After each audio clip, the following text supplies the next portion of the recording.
Don't face the law by yourself. Call Lawyers ASAP. With over 30 years of experience advocating for clients, get the most favorable outcome for your case. Call 1-888-524-6018. 1-888-524-6018. Welcome to this edition of ONME Sunday Mornings. My name is Julia Dudley Najib. I'll be one of your hosts along with Lennice Najib. And we'd like to welcome to this whole week. We have so much stuff to go that's going to be happening in this program. There's too much stuff. There's a lot of stuff that's going on right now. We still have our special report that we have in regards to Michael Brown, the shooting that happened in Ferguson, Missouri. And that's ongoing, and we'll be able to talk to Katina Davis, who is an actual resident of St. Louis, Missouri, lives now here in Fresno, California. Yes. Gave us some real insight to what's happening. Yes, I didn't know that she was went to high school with well, not with him, but went to the same high school, Normandy High School. Yes. And so she's able to give us insight, stuff that we're not hearing in the regular media, right? That's the mainstream media. So we're lucky to have her. And then later on in the program, we do talk about the James Brown, the movie, Get On Up.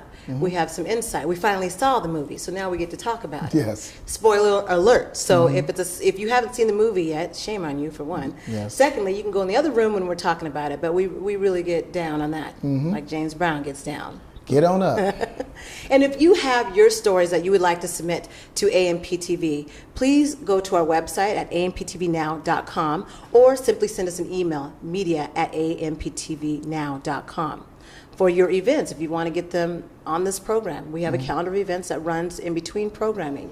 If you go to vbtradio.org and become a free member, just submit it. I think you hear Lennice's voice in that little commercial. Is it easy to do it? I see a lot of people are timid about submitting their calendar events. How easy? And they keep emailing us, and I'm so inundated with emails. Well, they call me and they say, "Well, can you put your event on the calendar or whatever?" And and let me tell you why that's difficult, because we're having somebody that goes in and takes that information, if they do it the right way, from the website. So if they could just go to vbtradio.org. That's all they got to do. Go to vbtradio.org.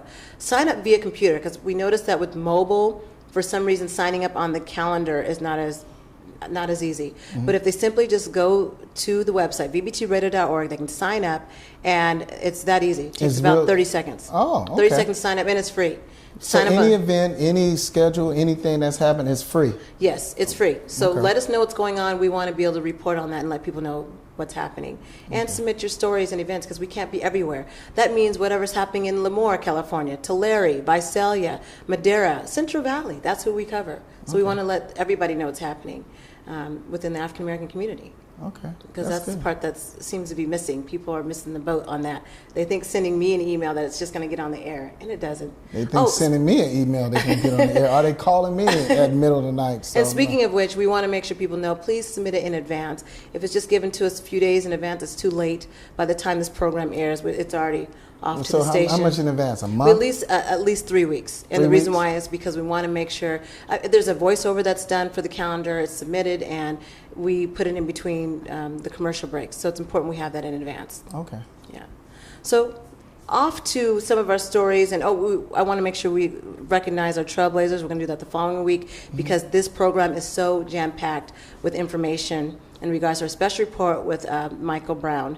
And also with Michael Brown, we're going to be having Pastor White that will be on, that was actually in Ferguson, Missouri, and will giving us from his standpoint, his point of view of what he saw, and also what some of his colleagues saw as well. Oh, that'd be good. That'd be some good insight. I can't wait to see that. Yeah, so I can't wait for him to have him on the program.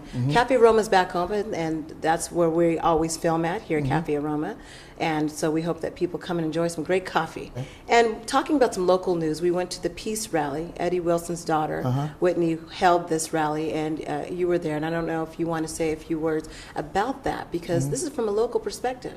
Yes, when I went over there and I saw them protesting, and I saw the hands up and I saw the pictures. That was at the first rally, right? Yes. Okay, you're talking about Fresno City College. But they also had the hands up also too. Towards the end, they took a picture as well, and I saw it on my Facebook. And it was quite insightful.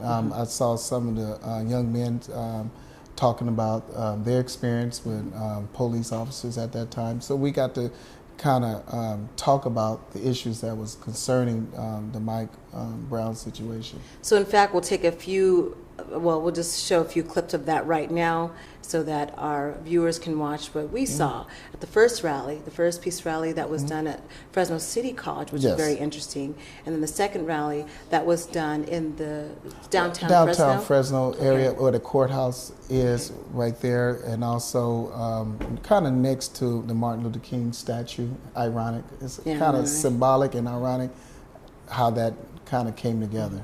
So let's take a look right now. Some individuals, and we're not crossing, we're not talking about politics, right wing or left wing, we're just talking about society as a whole, who really feel like this is nothing. But I need you to get angry.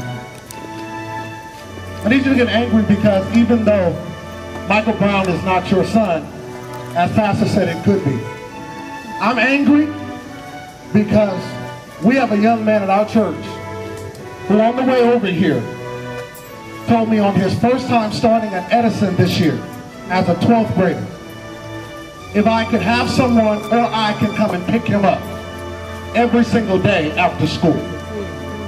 Because when he was in middle school, the police came into the classroom searching for drugs.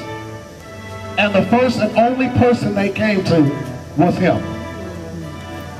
And he deals with autism. Out of every individual sitting in the classroom, out of every person at that school, they went to him. Any child of any color who is killed under circumstances such as these breaks my heart. A young man whose body lays in a street for over 4 hours as a sign to the community, similar to in the 1960s when individuals were lynched and they were left hanging by a noose. Help me and welcome Pastor Chris Breedlove. So the burden, the responsibility, the high calling falls on our shoulders. It's up to us to fix things. We can't have reconciliation while there's still injustice happening in Ferguson and other places. We can't have reconciliation while there's inequality happening. We have to change those things. That burden falls on us to do that. Let me take a moment to speak to my white brothers and white sisters. It's something that many of us know. It was about 15, 20 years ago that I sat down and I realized that a lot of the opportunities I had in life were because of white privilege. Something I didn't earn, something I didn't merit, something I didn't accomplish, but just by the nature of my appearance, doors were open for me because I was white. And I realized, I started going through all the places I worked. I go, would I have ever had that job if I'd been a young African-American man? In so many cases, the answer was no. No shit!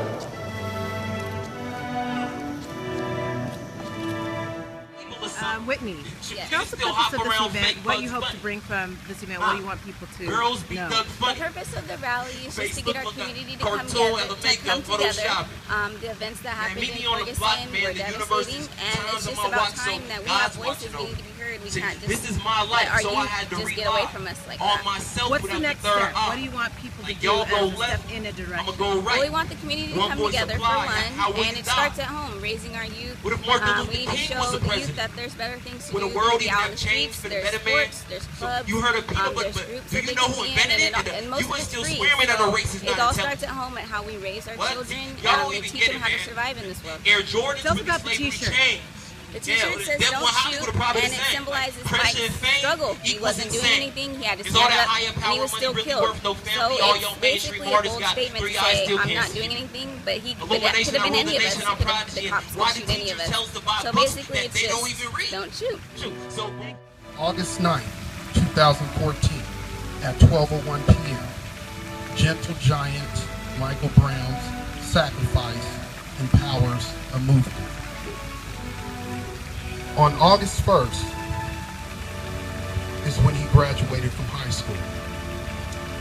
Well after others, yet he fulfilled his issuance of a high school diploma.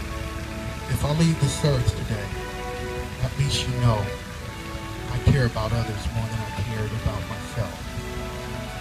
This is a quote posted on Facebook by Michael a week prior to his death. August 25th, 2014, students at several colleges extended homage to this courageous man by walking out of classes.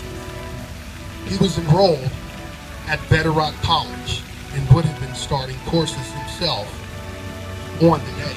Others exhibited solidarity on his behalf. I took and looked into some things myself. Michael aspired to go and start up his own business, and he would have been well on his way. Lastly, I'd like to add, and mind you, this is coming from his teachers, Michael Brown was a sharer and a giver. Hands up, don't shoot. Michael Brown's legacy has begun. And we're back. We just got through watching some of those clips from the first rally and the second rally.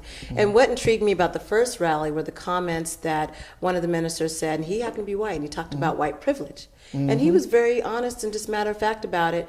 And I'm glad that someone from a different ethnic race other than black is saying it, because usually when it comes from an African American, it's taken the wrong way. There's misunderstandings, and I don't know what you feel about those comments that he said in regards to white privilege and how he never really thought about himself actually having privileges until he saw some of his black brothers and sisters not able to get the same opportunities as him. Well, he was more or less going into what he had the opportunity to be and do. And if he was black, he knew he wouldn't have. And he saw himself progressing in areas where he knew if he was black, he wouldn't progress. Right. And he was honest with that. He was very honest and sincere about that. And he said it in public in front of everybody about the advantages he have just by his skin color. So I thought that was interesting. And I think until we start dealing with the honesties and having a real discussion about it, and I know who was the actor that said the comments saying we have to stop talking about race in order to get rid of race? I don't know if that actually does it. Was it Morgan Freeman? That was Morgan Freeman, the video? yes. Okay, and he was on the news program, and he said in order for us to get rid of race, we have to stop saying black man and white man. I don't know. He said just stop talking about it. Just don't talk about it. And I'm like, what? I can't. I'm like, how can you address the issue if you don't have dialogue? If you don't have some sort of opinion about what's really going on? Just not mention it. Not mention that you black. Not mention that you white. Not mention that there's a color barrier. That I didn't agree with that statement. And why do you not agree with it? Is it because he's saying that just puts it under the rug, or do you feel that he had an earnest? It looked like he was really trying to make an earnest effort to say that's the only way we're going to get rid of it. But I don't know if that was the best solution. He was more or less trying to say, in my opinion, that it's just you do you and we do we, or we do us. So it didn't make sense to me to just not mention it when you have so much history of segregation, so much history of discrimination. And these were laws created by our very own America, so we have to take that in consideration. It's very difficult to just ignore it. Just don't think of yourself as being black. Just think of yourself as being equal and happy.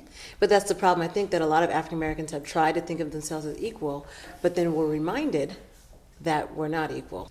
Also, starting with some of our local news issues, I know the Urban Leadership Conference is coming up. The Fresno Metro Black Chamber of Commerce is putting that on to really talk about some of these issues: jobs, education, and business, and health. Things that are relative in the black community and how we can begin to have solutions. In fact, there's going to be a town hall meeting on the 14th addressing that. Yes. Now, the Fresno Metro Black Chamber of Commerce also was the one that was really instilling people to buy black. Now, we've heard some comments, and I'm sure Tate Hill's heard some comments from other members of the community, our Central Valley community, that felt that that in itself was segregating. But what could be the other side of that? What could be the other side of that? He has to do something. It has to be a solution to help the African American business prosper. Okay, if they're not prospering, they're not getting a fair chance to compete in this arena, in this society, in this business state, we are going backwards. Well, and look at the buying power in Fresno alone, and I think that was $750 million just in Fresno County alone. And 20% goes to African American businesses. No, let's put it this way: 80% go out of the African American market. 80% go out, and then 20% that do stay in end up going out somehow. So as you see in results around Fresno County, you don't see too many African American business prospering. You may see one here or two here that sprout up here and there, but that's it. So where does the help come? You know, the other part of that challenge is not knowing where all the black businesses are. So that could have been the week to really help people to go and explore where other businesses are. Now, once upon a time, we even had a directory here. I know it was a lot of work. In fact, Don Preal Martin was the one founder of a black business directory, really making an attempt to put everybody on the same page. And I don't see anything wrong with that. There's other ethnicities that do that, that support their communities. And for some reason, though, when we say it in, you know, a black person or individual says it, it comes out different, or what we saying we pro-black, or we are helping our own community prosper. You know. And those are things we'll explore. I know that the FMBCC will explore that at the Urban Leadership Conference, because if we look at the black community, it's very splintered. We're not all in West Fresno, like some people might believe.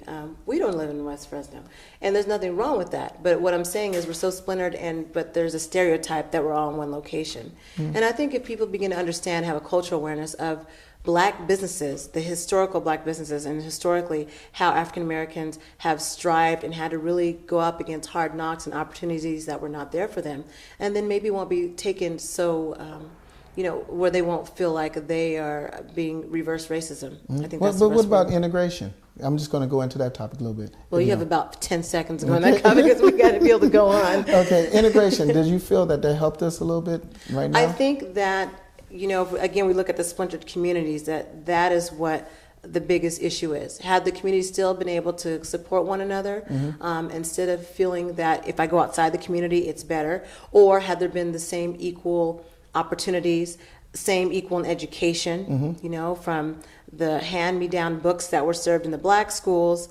You know, if you're looking at when things were segregated, things were not equal. That was the issue. Yes. Things were not equal. And that'll have to be during, you know, our upcoming months when we're able to talk about that. And we want to watch a short excerpt when we come back from the break.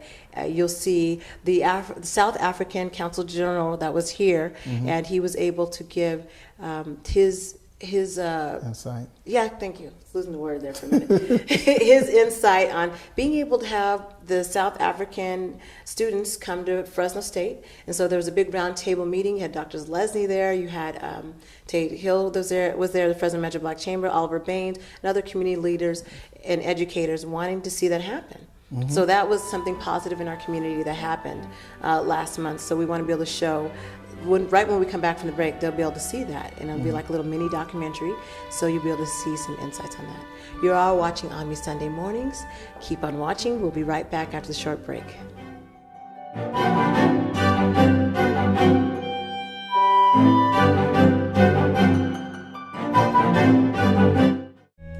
We like coffee too here, you know, and tea. Yeah, we like coffee and tea.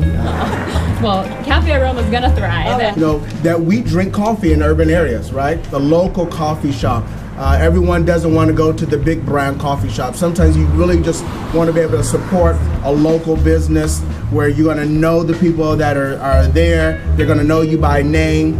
And this is one of the places that I'm going to look forward to having a lot of meetings and inviting people to this location.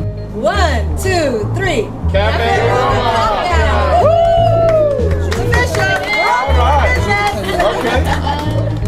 We are located at 550 North Fulton Street in Fresno, California, right before Belmont Avenue. Find out more about our open mic night coming up September 24th, or karaoke night coming up September 25th. Or how about our Central Valley Women's Minority Business Mixer coming up October 1st. And find out more about our movie night coming up Thursday, October 2nd.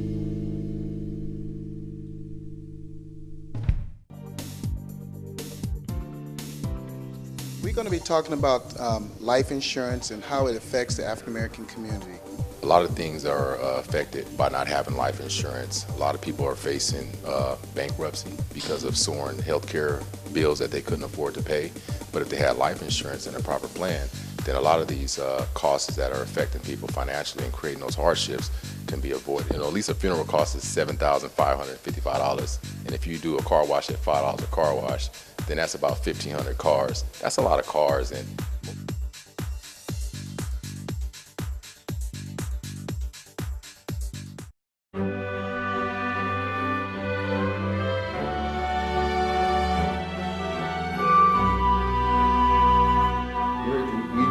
city, and even though the region is agriculture, our city, in the direction that we are trying to go, we're trying to be very strategic about the growth in the agricultural business.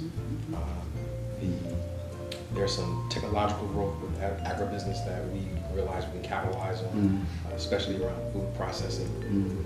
We believe that, and even in the city of Fresno, we can really capitalize on that and grow that industry. Some of our water technologies as well. In my opinion, you hear a lot about drought, but we're very proud of the city of Fresno that although we're conscious of our water usage, we are not as in dire straits as some other parts of the state. I've already submitted the names of the national, Minister of Agriculture in South Africa. Is new. He's hardly 3 months in his job, and so is his deputy. You call them here what secretaries and one undersecretary. They are new in their portfolios. Now, with regards to the attendance of the World Agri Expo, we've requested, the good offices of my friend, to write personal letters, and also in KwaZulu-Natal, where I come from.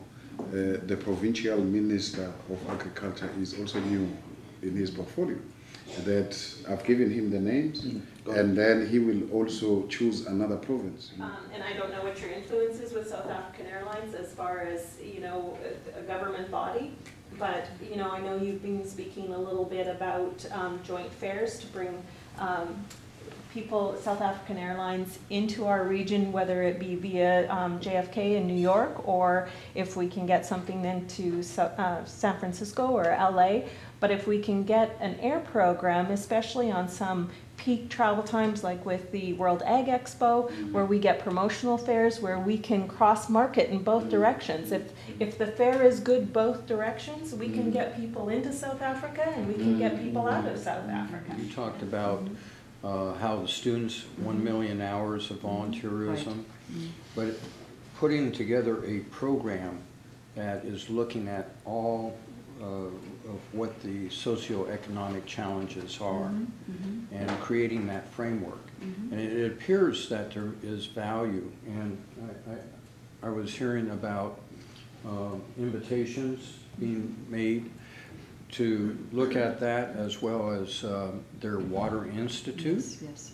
Be very complimentary with the California Water Institute here on campus, and was the Center for Irrigation Technology, I believe, and of course the Wet Center as well. But then there's lots of layers to this relationship. There's the university level, there's hopefully sister cities, hopefully some high school level exchanges, cultural exchanges, tourism exchanges. Where we are today, and say historically where we've been, and you could say how far we've come, but I think there's a lot more work, and if we think about nation to nation.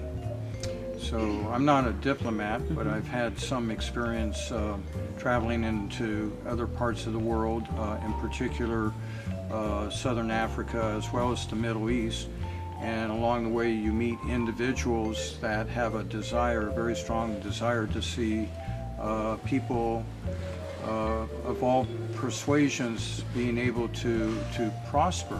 As we know, the United States has been distracted, shall we say, and other parts of the world, and the democratic nation of South Africa, which has been 20 years now since Nelson Mandela was first elected as president, the first democratically elected president. The question is, what role or involvement has the United States had? So when we look at South Africa in the last 20 years, the question is, what is it, or what has the United States done in that time? And now that with Nelson Mandela's passing, the question is, what should we do, let's say, based on his legacy and the people of South Africa? Out of it, and the rest of the public in our community, what they would like to see happen with it. So they may focus on a particular year on the tourism and trade and the university, and perhaps the following year they say, hey, we want to have some of their high school students come here and our high school students go there. For instance, in October we have a choir group that's coming from Germany to do a performance with our choir, children's choir here. And so it could be anything and everything you want it to be. We have celebrations periodically called Passport to Fresno, and where we have cultural dance or music from each of our sister cities along with ethnic food. And it's just a celebration to celebrate the differences and the cultures that we have that make up our melting pot that we live in. But we came here looking to explore possibilities and opportunities, and I can tell you opportunities and possibilities here in Fresno are abound. Well, it's for the first time that a Consul General based in Los Angeles, where I am based, has visited Fresno, and all at the behest, and also, I was also attracted by the energy that I got from our hosts and what have you, and I can tell you that this is the beginning, of what is going to be a relationship, which I hope will last beyond my departure here between Fresno and Stellenbosch. So it involves, the possibilities involves also, the sister city relations, between Fresno and Stellenbosch, which is also a university town and very strong on agricultural research and what have you. And we've learned so many things, so the areas of cooperation would also involve academic and student exchanges at the university level, at high school level, and also to include, technology like the facility of water and energy, which we visited today. So Fresno has got a lot to offer, and I can tell you that I'm so overwhelmed by the kind of information that was, placed at our disposal today. Already I can tell you that ideas have started to emerge. I've discussed some, on the sidelines of all the meetings with my colleague Johan Klopper, that, this is how we have to proceed on this. So this is not, of course it's the first visit, and certainly it's not the last.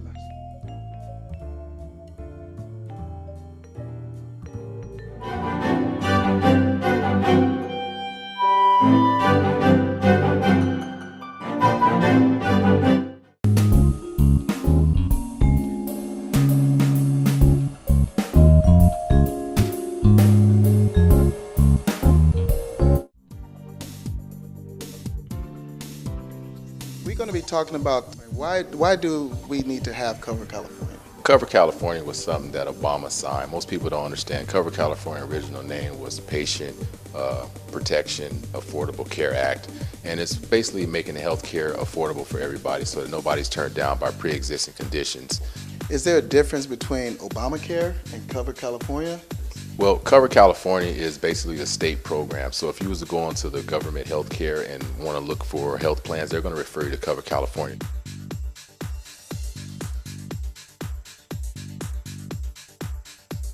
AMPTV is proud to bring you a combined effort of all the Black media sources in the Valley on CBS 47, Sundays at 6 a.m., right before the CBS 47 news. Let us be your source for what's happening in the Black community. Sundays at 6 a.m., right before the AMPTV Community Calendar, brought to you by Salam Seafoods, Yoga Etc., and Watts Family Grill. African-American sculptor and multimedia artist Mildred Howard will be featured at the Fresno Museum's Council of 100 Distinguished Women Artists for 2014 from September 26th to January 4th, 2015. For more information, go to fresnoartmuseum.org. The African American Museum will have a Founders Day celebration and membership drive Saturday, September 20th at 5 p.m. Admission is free. Come to 1857 Fulton Street in Fresno, California to join in the celebration. Save the date, Saturday, September 27th from 10 a.m. to 1 p.m. Jack and Jill of America Incorporated Fresno chapter will have waffles, wings, and blingy things at the African American Museum, located on 1857 Fulton Street in Fresno, California. Vendor booths, tickets are available. Call or text for more information, 559-803-5182. To submit your event to the AMPTV Community Calendar for consideration, sign up as a member at ebtradio.org. It's free, and post your event on the online calendar ebtradio.org. Can you please give me some insight on the pitfalls of not having insurance? You know, it comes from the lack of education and not really fully understanding the benefits of having life insurance and what it's designed for. And it is to protect your family and safeguard your assets. And also, do you want to see your loved ones with a hardship? Or you can ask yourself a question: would you get in the car and not put your seatbelt on, or not put your kid's seatbelt on, and not have any insurance or protection? AMPTV is proud to bring you a combined effort of all the Black media sources in the Valley on CBS 47, Sundays at 6 a.m., right before the CBS 47 news. Let us be your source for what's happening in the Black community. Sundays at 6 a.m., right before the CBS 47 news.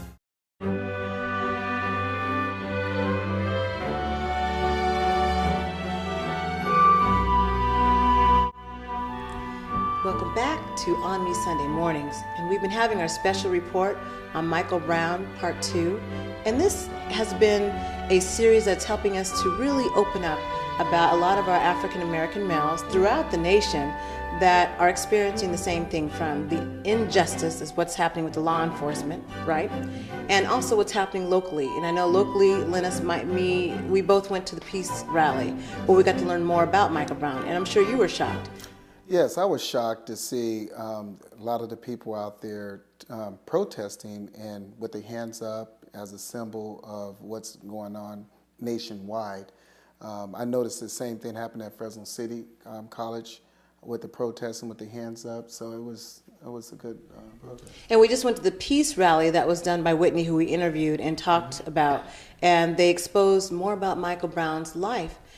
And I don't think a lot of that's coming out in the media. We still have the robbery. They still play that video. And Katina, I know that really hits home when we kind of talked off air about that. Yeah. You know, the so-called robbery and the cigars and all of that commotion that happened and kind of muddies up the image of Michael Brown. What are your thoughts on that?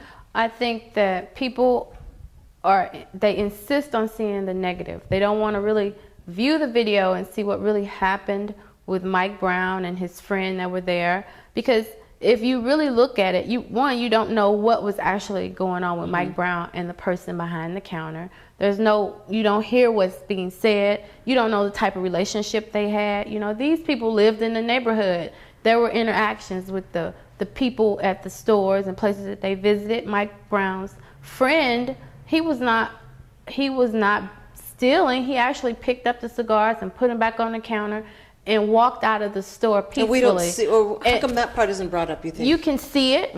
It's on the video when they play it over and over. They don't want to see it. They don't want to give them the benefit of the doubt.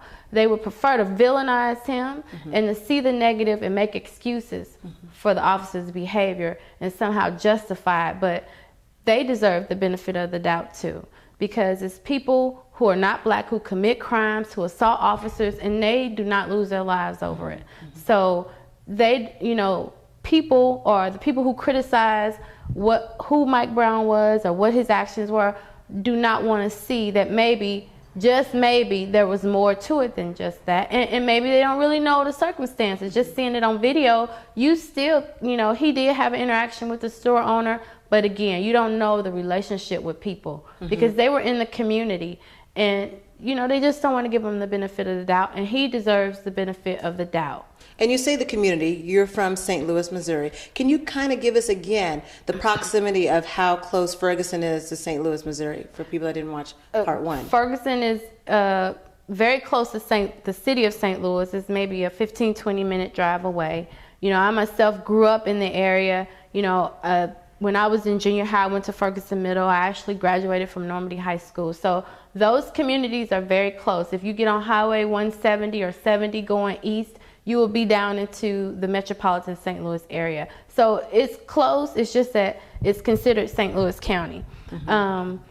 Years ago, when I graduated from Normandy High School, I got a very good education. And this is the same school that Michael Brown graduated from? The same school that Michael Brown went to. I got a very good education. You know, I was accepted into every college that I applied to. I was in honors classes. They had football team, track team. You know, they had a building where there was a swimming pool. We had good teachers. We had a college prep program, honors classes. I was in those classes. We had programs where if you were, you know, in the prep classes, you could do a bridge program and go to have summer college credits. So Normandy High School was a very good high school back, and I know that's more than 20 years ago, but over time things have changed. But I went to that high school, and I lived in that community, and I know exactly where he was shot. You know, all those places are places that I have memories of in my childhood and even in my adulthood. So it's not that far from St. Louis, the metropolitan area. Okay. And if you can give people, from your eyes, viewing from what it was then to what it is now, what do people say Normandy High School is now? Right now, they, you know, probably say that it's a ghetto high school and it's in the hood, but it wasn't always that way. You know, it's very close to University of Missouri St. Louis. Washington University, which is an Ivy League university, is not that far from the neighborhoods or the communities where Normandy High School is. It's very close, probably less than 10 minutes away if you drive down Skinker or Delmar. These are streets that, you know, if you live there and you're from there, you are very familiar with these areas. The North County and the city are very close together. And so at one time, it was a mixed area. It wasn't all black, and that wasn't so long. It was in my lifetime. As I said, it was, you know, in 1990 and in the late 80s when I was there. So it has changed over the years gradually. What are some of the key things you think have changed the most that you heard of that were very disheartening? I know we talked about some of those things off the air that were challenging for you. The school not being accredited. You know, they're no longer educating people in that area, and if you don't educate them, you know, they're not informed. You know, there's a lot that, you know, education adds value to a community. People are learned about voting, you know, civic pride, responsibilities in your community, and you have this sense of belonging and responsibility, and those people who had that feeling are no longer there. And because of the education is no longer, you know, they're not teaching things, and it's not fulfilling. You know, the young people don't understand what those concepts are about going to vote in the municipal, you know, in all the little elections that are not the presidential. So, you know, because they're not being educated, the school has lost accreditation. You know, they're not being taught anything. They don't have activities. They don't have outlets or hobbies. So my question is now, what is the job rate? Is the unemployment high there? What is the job rate? People are struggling to find employment. And if you don't have a high school diploma, you're not able to find a job. You can't even find a job at a fast food restaurant. It's very difficult. So, you know, having a good high school that you attend, being educated, being job ready. You know, when I was there, you could go, people were going to Edward Jones from high school. While we were in high school, we would go to school. If you chose to, you could go to school part of the day and then go to other part of the day to your Edward Jones job. We had programs in place. There was some teaching that was going on. People were empowered, and that's not happening anymore. With a young man that had mental issues, that was also killed and shot down, even though he had a knife, what are the sentiments? What do people feel back home about that? Well, I can speak, when I speak to my parents, my dad felt like, you know, and we agree that was excessive. You know, it was known that he had a mental illness. He had a gun against 2 police officers with weapons. Yeah. You know, they used excessive force. They could have wounded him and he would have stopped what he was doing, but they chose to gun him down. And that just tells you how they value a black person's life. He was known in the neighborhood to have had a mental illness. He happened to be brandishing a knife. Yes, he was a threat, but he was a threat that they could control. They did not have to take his life. After the break, we're going to be talking more with Katina, just wrapping up what your friends and family are saying on social media about this and where it is now. And the next steps, how important is voting now? Is it one of those forefront issues, as we know it is everywhere in many black communities? You are watching ONME Sunday Mornings. We'll be right back after the short break.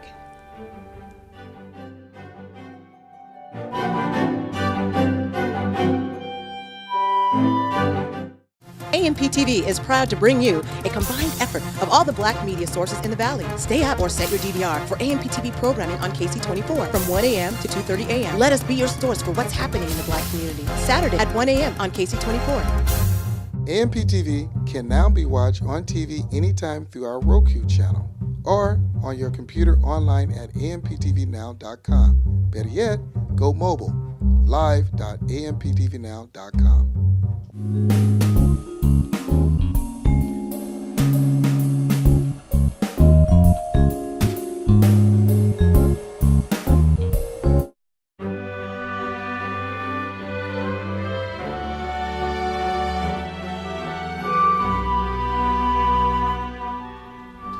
We're back. Welcome back to ONME Sunday Mornings. I'm one of your hosts, Julie Dudley Najib, along with Lennice Najib, and we've been here with Katina Davis, who is a resident of St. Louis, Missouri, and lives now here in Fresno, California. And so we're so glad to have you on the show to enlighten us and help us understand some of the things that are not coming across in mainstream media. Now, I want to ask you about social media, and I'm sure people feel that once you protest, eventually the problem just goes away. Right. Do you feel that this is something that's going to go away? No, I don't feel like it's going to go away. And I feel like that if they don't indict the officer, you know, it's going to get worse. We're going to have some problems, aren't we? It's going to be much worse. And you can tell because they're still protesting. People are still protesting. It's not going to go away. And if they don't, as I said, indict the officer, it's going to turn uglier. Michael Brown's funeral had over 2,000 people that attended. And this is something where I don't know if it was an open casket or anything like that, but I think it was more an emotional for everybody. It was an emotional event for people that were watching on TV, because this was all done on CNN Live, and an emotional event for people that I'm sure were watching locally, and even the pictures thereafter. What are the sentiments and feelings of friends, family, even after the funeral or as they were watching the funeral, or did people watch the funeral? I don't know. I know that people were aware of the funeral. I watched some of it, and then I had to stop because I feel as emotionally attached to it as if I was there. People that I talk to from home, it's burdensome. You know, we completely empathize and sympathize with his mother, and it's extremely emotional to where some of my friends are trying to, you know, I'm hearing them on Facebook not watch CNN. I myself have stopped watching it because it became so, you know, it just really wore you down. So do you think the news is helping or hurting?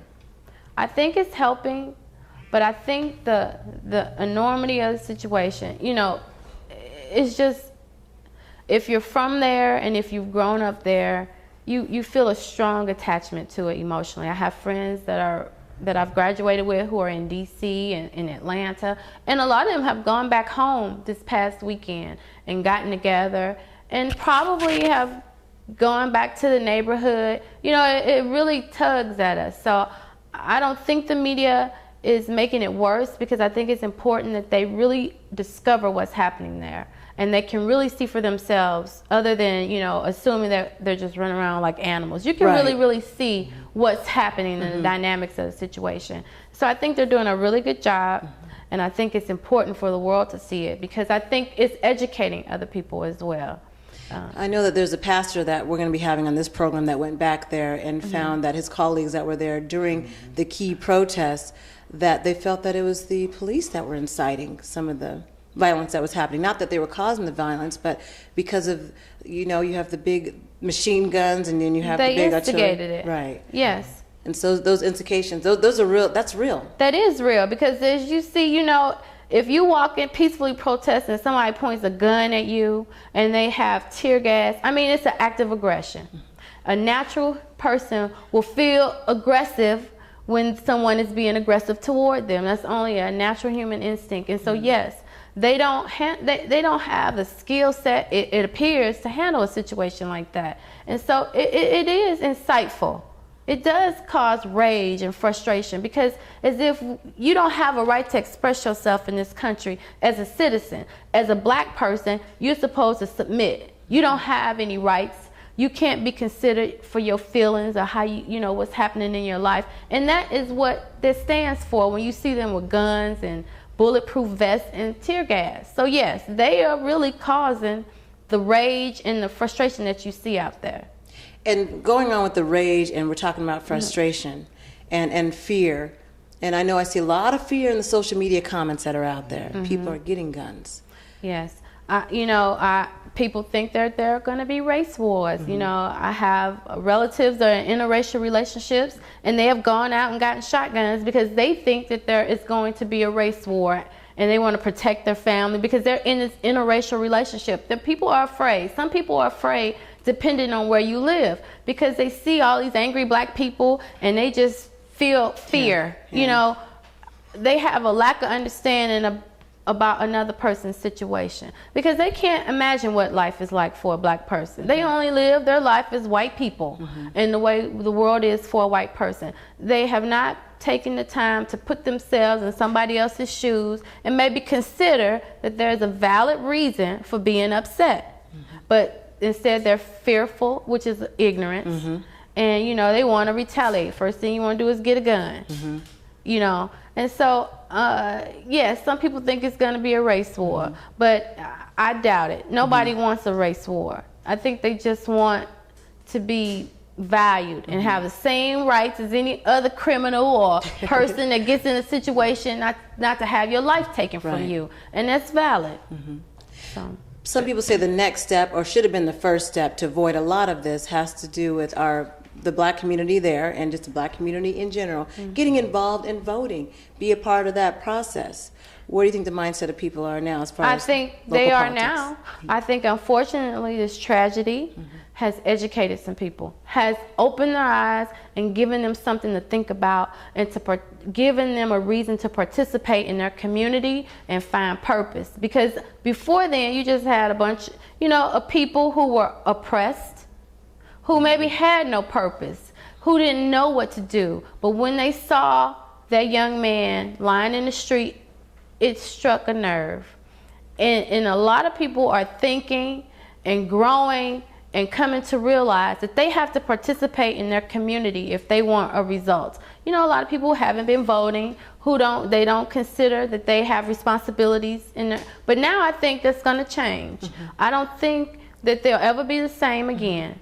They'll find purpose and meaning, and then, you know, try to go out and do something with themselves, because this has really put a spotlight on what's happening, and they can see that their experience can really affect and change the world. And this is true. They are affecting and changing the way people think all over the world.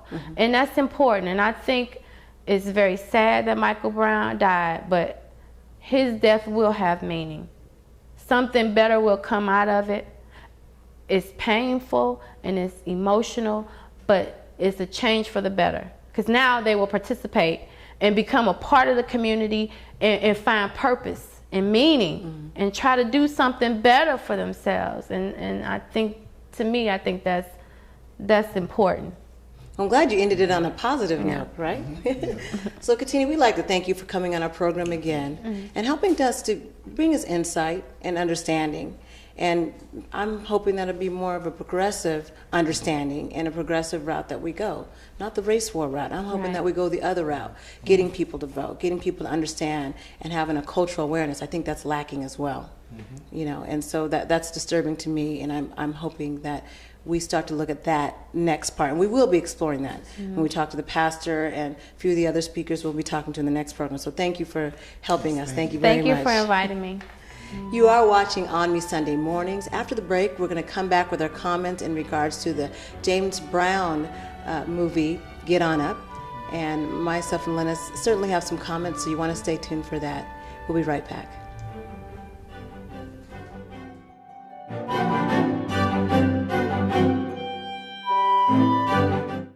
The Handyman Service Center is the largest in the Valley. With no long-term contracts, the Handyman Service Center handles from general engineering to general building and specializes in small jobs such as fencing, fire damage, roofing, floor covering, plumbing, painting, air and heating, and much more. Call your trusted Handyman Service Center today at 559-307-9595, 559-307-9595. Handyman Service Center is a member of the Better Business Bureau.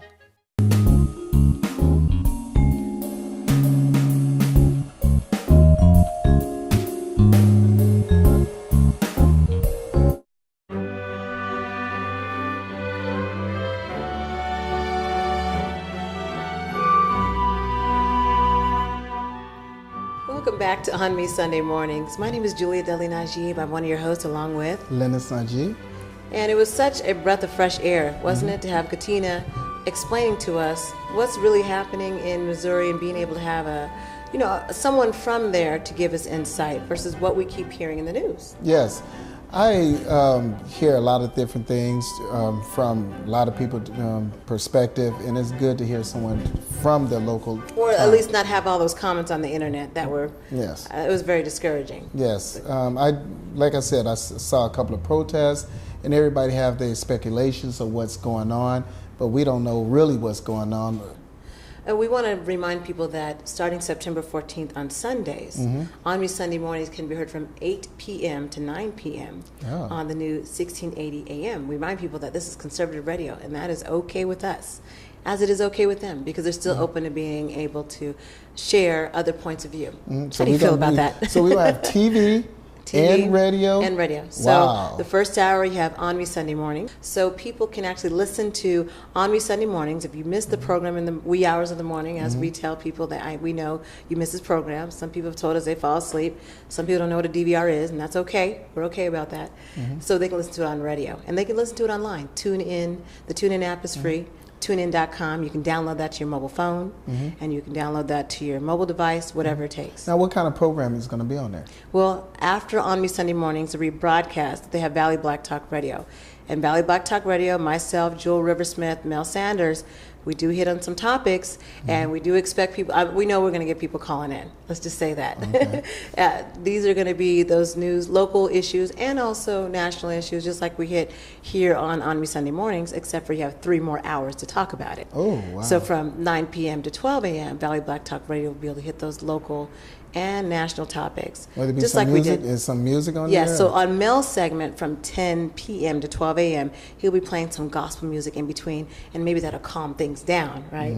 But if the conversation's going really well, he's the type to just keep going forward. And being able to have that. So we hope people tune in starting September 14th, and then every Sunday thereafter from 8 p.m. to 12 a.m. know that you can listen to ONME Sunday Mornings and also listen to Valley Black Talk Radio. I can't wait. I'm sure you can. I want to talk about the James Brown movie, Get On Up.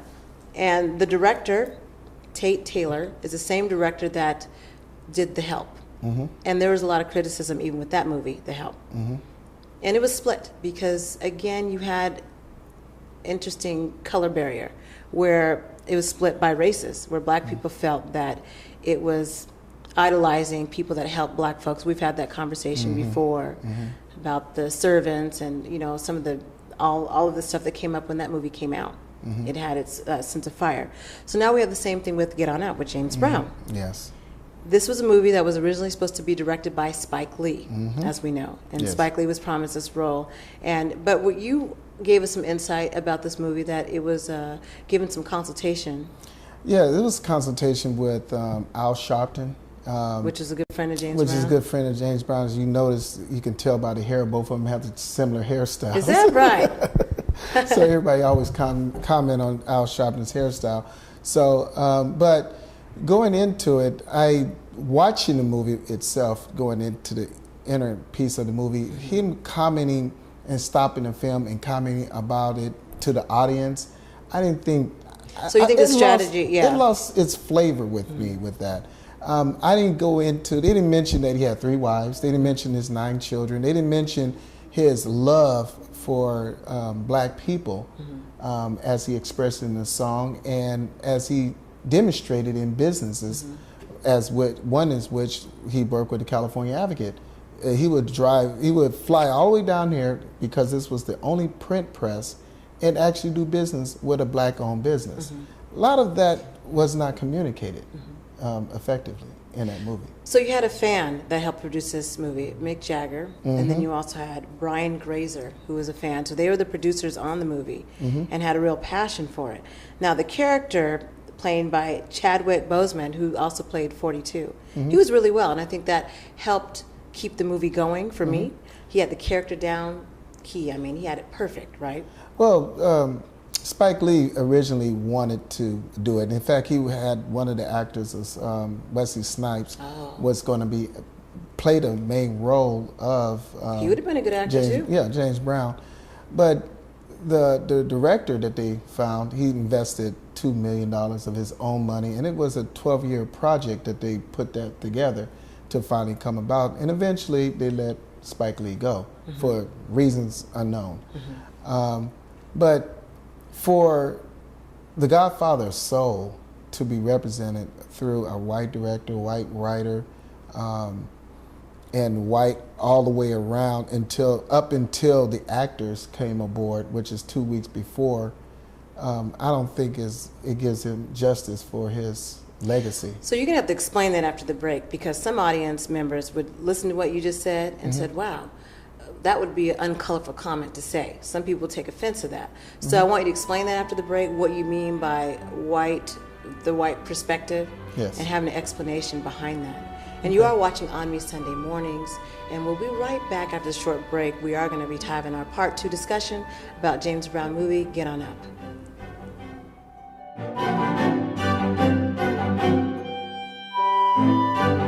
Next on AMPTV Music Show, Urban Inspiration Music Connection.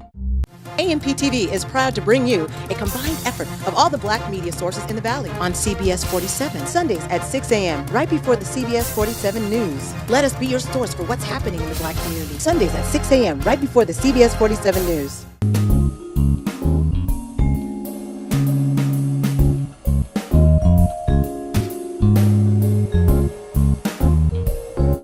Watch the conclusion of the James Brown Get On Up movie review with Julia and Lennice on the next ONME Sunday Morning Show.